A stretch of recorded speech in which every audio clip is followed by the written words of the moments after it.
السلام علیکم ورحمۃ اللہ وبرکاتہ۔ امید ہے کہ تمام دوست خیریت سے ہوں گے۔ پیارے دوستو، آج ہم لے کر حاضر ہوئے ہیں مفتی طارق مسعود صاحب کا ایک خوبصورت بیان۔ امید ہے کہ آپ اس بیان کو پورا سنیں گے۔ تو پیارے دوستو، وہ بیان ہے کیا؟ بغیر دیری کیے ہوئے اس بیان کو شروع کرتے ہیں۔ امید ہے کہ وہ بیان آپ کو پسند آئے گا۔ تو دوستو چلے شروع کرتے ہیں آج کے اس بیان کو۔ پہلے جو قانون تھا آج بھی کیا ہے؟ زنا 1400 سال پہلے حرام، آج بھی کیا ہے؟ حرام۔ عزم کرو کبھی زنا کے قریب، بولو نا۔ آج نوجوانوں میں، لڑکے لڑکیوں میں زنا بہت پھیل رہا ہے، اس کو برا سمجھنا چھوڑ دیا ہے۔ خدا کی قسم جہنم کے انگارے اپنے لیے جمع کر رہے ہو۔ زانی کی عیاشی پہ کبھی رشک مت کرو کہ یار اتنی لڑکیوں سے تعلقات، یہ اپنے لیے عذاب اکٹھا کر رہا ہے۔ اگر زنا اللہ کی نظر میں بہت برا عمل نہ ہوتا تو اسلام نے سورہ نور میں حکم نہ دیا ہوتا کہ جو کنوارا مرد زنا کرے یا کنواری لڑکی زنا کرے، چوک پہ کھڑا کر کے 100 کوڑے مارو، اور شادی شدہ مرد یا شادی شدہ عورت زنا کرے تو حکومت کو حکم دیا جا رہا ہے کہ زمین میں گاڑ کے پتھروں سے مار کے ہلاک کر دو۔ اس سے پتہ چلتا ہے یہ چھوٹا جرم، کسی جرم کی اتنی سخت سزا ہے اسلام میں کہ پتھروں سے، اللہ یہ بھی کہہ سکتا ہے گردن اڑا دو، نہ نہ نہ نہ، میرڈ ہو کے زنا کر رہا ہے، یہ حلال موجود ہے، حرام کی طرف جا رہا ہے۔ تو اللہ نے کیا کہا؟ نبی نے اس مرد کو بھی پتھر، حالانکہ نبی کتنے رحم دل تھے۔ نبی صلی اللہ علیہ وسلم نے فتح مکہ کے موقع پہ سارے بڑے بڑے کافروں کو معاف کر دیا، جنہوں نے بڑا ظلم کیا تھا، سب کو معاف کیا، زانی کو معاف نہیں کیا۔ کیوں؟ آپ کے پاس معافی کا آپشن نہیں تھا۔ آپ نے فرمایا چور کا ہاتھ کاٹا، آپ نے فرمایا اگر میری بیٹی فاطمہ بھی چوری کرتی میں ہاتھ کاٹتا۔ کیوں؟ یہ آپشنل نہیں ہے، اس میں میرا اختیار نہیں ہے، یہ کس کا حکم ہے؟ خدا اسے معاف کرنے کا حق نہیں دیا مجھے۔ تو حکومت کو کیا اللہ نے حکم دیا؟ بھائی زنا کوئی کرتا ہے 100 کوڑے مارو، شادی شدہ مرد یا عورت زنا کرتا ہے پتھروں سے مار کے ہلاک کرو۔ کتنی سخت سزا ہے۔ تو آج سے عزم کرو بھائی زنا کے کبھی قریب۔ زنا کا آلٹرنیٹ کیا ہے؟ نکاح ہے۔ یہ بھی اللہ نے ہی بتایا ہے۔ اب جب ہم زنا کو حرام کہتے ہیں، لوگ کہتے ہیں زبردست بات کی۔ جب ہم کہتے ہیں اللہ ہی نے جس نے زنا کو حرام کیا اس نے 4 کی اجازت بھی دی ہے، یار یہ مولوی صاحب کیا باتیں لے کے بیٹھ گئے یار، آپ کیا ہمارے گھروں میں فساد ڈال رہے ہو؟ تو میں تھوڑی ڈال رہا ہوں بھائی، اگر اللہ نے ڈالا ہے تو باز اللہ اور اللہ تھوڑی فساد ڈال رہا ہے۔ اللہ کہہ رہے ہیں زنا کو روکو۔ جب نکاح ہوں گے تو عورتیں بغیر نکاح کے جب ہوں گی نہیں تو وہ نہ پیسوں کی لالچ میں آئیں گی، نہ وہ اپنی عفت کی حفاظت کے لیے زنا کی طرف جائیں گی۔ طوائفوں کو توبہ کروائی جاتی ہے، ان کے خرچے بھی ہوتے ہیں، تو او بھائی اس کا آلٹرنیٹ کیا ہے؟ تم مرد جب تک نہیں کریں گے نکاح کو پروموٹ نہیں کریں گے، جلد نکاح اور زیادہ نکاح جب تک ہی نہیں ہوگا زنا ختم نہیں ہوگا سوسائٹی سے۔ سمجھتے ہو کہ نہیں سمجھتے؟ نہیں سمجھو کوئی بات نہیں، مرو گے تو آپ کے اچھوں کو بھی سمجھ میں آ جائے گا۔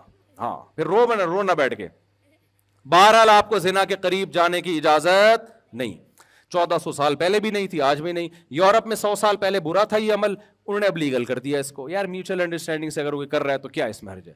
کیونکہ وہ خدائی قانون کے پابند نہیں، ان کی اسمبلیوں میں قانون بنتے ہیں۔ ہم بھی اسمبلی کو دیکھتے ہیں لیکن پہلے کس کو دیکھتے ہیں؟ بولو نا، اللہ۔ اللہ نے حرام کر دیا۔ اچھا، جب نکاح کو اسلام نے پروموٹ کیا ہے تو نکاح کو بچانے کی بھی کوششیں کی ہیں۔ اس کے لیے پہلا قانون اللہ نے بنایا، طلاق کا حق مرد کو دیا، عورت کو نہیں دیا۔ عورت جلد باز ہوتی ہے، ہماری عدالتوں نے طلاق کا حق کس کو دے دیا؟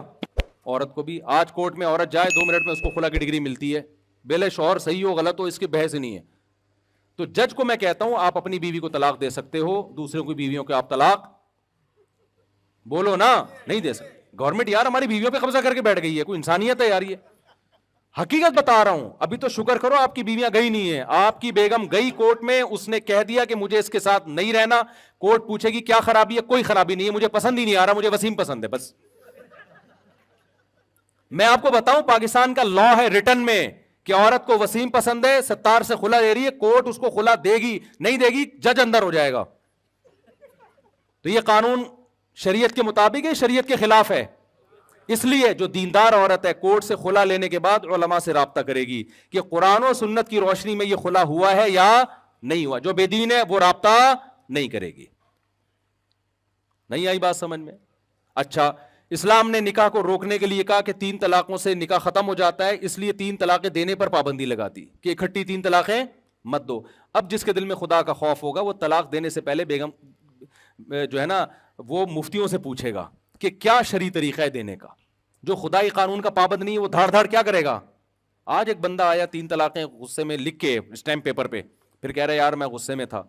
ابے تو لکھ کے دے رہا ہے پوری تمیز سے, پورے سبجیکٹ ورب آبجیکٹ کے ساتھ پورے جملے تو نے بنائے ہوئے ہیں, غصے میں تھا یار. فضول کی شرابی شراب پی کے غصے میں طلاق دیتا ہے اور کہتا ہے میں تو نشے میں تھا. اگر تو تیرا دماغ کام نہیں کر رہا تھا تو ماں کو طلاق کیوں نہیں دے دی, بہن کو کیوں نہیں دے دی. کبھی بھی شراب میں ایسا نہیں ہوا کہ دوست کو طلاق دے رہا ہو کہ میرا دماغ کام نہیں, بیوی کو ہی دے رہا ہوتا ہے. اس کا مطلب تیرا دماغ کیا ہے, کام کر رہا ہے. اسلام میں نشہ عذر نہیں ہے, سمجھ لو. نشے میں آپ دیکھو, یورپ میں نشے میں آپ نے بندہ مار دیا نا, کوئی آپ پہ تھوڑی بہت پینلٹی ولنٹی ہوگی کہ یار ایکسکیوز کر لیں, آپ نشے میں تھے, دانت بھی توڑ دے کوئی مسئلہ نہیں ہے. اسلام میں آپ نے نشے میں بندہ مار دیا, آپ کو سولی پہ لٹکنا پڑے گا. اسلام کہے گا آپ نے نشہ کیا کیوں, ایسا کام کیا کیوں. تو نشے جب آپ نے خود کیا تو طلاق بھی ہوتی ہے اس میں, اور مار دیا تو بندہ کا قصاص بھی لیا جاتا ہے. اسلام میں نشہ عیب نہیں. ہاں کوئی دوسرے نے نشہ زبردستی کرا دیا وہ پھر عذر ہے. تو اب سمجھو بات کو. تو 1400 سال پہلے بھی اللہ نے نکاح جوڑنے کا طریقہ بتایا تھا, آج بھی کیا ہے وہ کبھی بھی چینج نہیں ہوگا. آپ نے اس پہ قائم بولو نا رہنا. ایک اور چیز ہماری سوسائٹی میں ہومو سیکسولیٹی کو بڑا فروغ دیا جا رہا ہے. اسلام میں یہ عمل 1400 سال پہلے بھی حرام تھا, آج بھی کیا ہے حرام. گوروں کے ہاں پہلے لیگل تھا, انلیگل تھا, اب کیا ہو گیا ہے لیگل ہو گیا ہے. تو کہہ رہے ہیں یار کوئی بات نہیں, جب وسیم اور ستار آپس میں شادی کرنا چاہتے ہیں تو کیا مسئلہ ہے ان کا. وسیم جانے بھائی, کوئی وسیم بیٹھا ہو تو معذرت کے ساتھ, انگریزوں کے وسیم کی بات کر رہا ہوں, یہاں کی میں بات ہی نہیں کر رہا. میں نے لوگوں سے کہا تھا یہ قانون ہمارے سوسائٹی میں آ رہا ہے اور اس کے سائیڈ افیکٹ آنا شروع ہوں گے, اور شکر کرو تم, میں نے لوگوں سے کہا اپنے بچوں کو قرآن پہ لے کر آؤ ورنہ بہت پچھتاؤ گے. اب قرآن پہ چلنا پہلے سے زیادہ ضروری ہو گیا ہے, ورنہ تمہاری سوسائٹی تباہ ہو جائے گی. ورنہ تمہارا بچہ بڑا ہوگا, وہ کہے گا ابو میں نے شادی کرنی ہے, میرے لیے میل بہو تلاش کرو. گوروں میں ہو رہا ہے ایسے, حقیقت بتا رہا ہوں, میل بہویں آ رہی ہیں. کنفیوز ہے کہ یہ کمبخت میری داماد ہے یا میری بہو ہے یہ, اور یہ آپ مذاق سمجھ رہے ہو, ایسا ہونا شروع ہو گیا ہے. میرے پاس فون آیا ہے, میرا بیٹا کہہ رہا ہے میں اللہ معاف فرمائی یہ باتیں کرتے ہوئے بھی برا لگ رہا ہے مجھے. تو بھائی اپنا اسلام سے رشتہ اگر نہیں جوڑ کے رکھا نا, آپ کا سارا سیٹ اپ کی ایسی کی, گوروں کے پاس اسلام نہیں ہے تو بکھر گئے بیچارے وہ. تو آپ اسلام کی قدر کرو. تو اسلام میں یہ ہومو سیکسولیٹی پہلے بھی حرام تھی, آج بھی کیا ہے حرام ہے. یہ کبھی بھی لیگل نہیں ہو سکتی. لوط علیہ السلام کی پوری قوم کو اٹھا کے اللہ نے پٹک دیا. اسلام میں شراب پہلے بھی حرام تھی, نشہ پہلے بھی حرام تھا, چرس ہیروئن پہلے بھی حرام تھی, آج بھی کیا ہے حرام ہے. عزم کرو کبھی بھی نشے کے قریب مت جائیں گے. سوال پیدا ہوتا ہے ڈپریشن میں پھر کیا کریں, ٹینشنیں اتنی ہیں, پیٹرول مہنگا, یہ مہنگا. تو بھائی نشے سے ڈپریشن ختم نہیں ہوتی, نشے سے ڈپریشن بڑھتی ہے, وقتی ختم ہو جاتی ہے. بلکہ ایک ٹینشن اور کہ اب یہ مہنگی نہیں ہو گئی, اب وہ لت پڑ گئی اس کی. اب جس کو شراب پینے والے کو نہ ملے اس کا دماغ ہی نہیں کام کر رہا ہوتا. تو کبھی شراب کے قریب بولو نا نہیں جانا. یہ اللہ میاں نے کیا کیا ہے, حرام قرار دیا ہے. پھر میرے بھائی اللہ کا ایک اور حکم ہے جو 1400 سال پہلے بھی تھا, آج بھی ہے, قیامت تک, کیونکہ اللہ کا قانون تبدیل نہیں ہو سکتا. آپ کو بوڑھے والدین کو گھر میں رکھ کے ان کے قدموں میں جنت تلاش کرنی ہے. انگریز لوگ پہلے یہ کام کیا کرتے تھے, اب انہوں نے سائنسی ترقی کر لی ہے, اب وہ کہہ رہے ہیں بوڑھوں کو ہم گھر میں رکھیں گے, اس سے کووڈ پھیلنے کا خطرہ ہے. جب وہ کھانستے ہیں تو جرمز پھیلتے ہیں, پھر لائف کو انجوائے نہیں کرنے دیتے. ہمارے ابا کہاں انجوائے کرنے دیتے ہیں, آپ کو پتا ہے نا, کہاں سے آ رہا ہے, کدھر جا رہا ہے, سارا دن ابا کے یہ سوال ہوتے ہیں. انجوائے کرے گا آدمی, کہاں سے آ رہا ہے, کدھر کو, ابا اتنا تو پوچھتے ہیں نا. ہاں وہ پھر شادی کے بعد بیویاں پوچھتی ہیں کہ کدھر سے آ رہا ہے, پھر سالے پوچھتے ہیں. انگریزوں کے یہاں سالے ہوتے ہی نہیں ہیں, گرل فرینڈ کا تو کوئی رشتہ ہی نہیں ہے نا, تو سالے لیس قوم ہے وہ. اب آپ سوچو جس کے 2 سالے ہوں ٹینشن میں ہو, جس کی 4 شادیاں اور ہول سیل کے حساب سے سالے ہوں, پھر بھی آگے بیان کر رہا ہے. یہ حوصلہ اللہ نے مسلمانوں کو دیا ہے, یہ انگریزوں کو نہیں ہے. تو خیر اچھا, میں جو بات جلدی سے کمپلیٹ کروں, کھانا بھی لگ رہا ہے, دیر بھی ہو رہی ہے.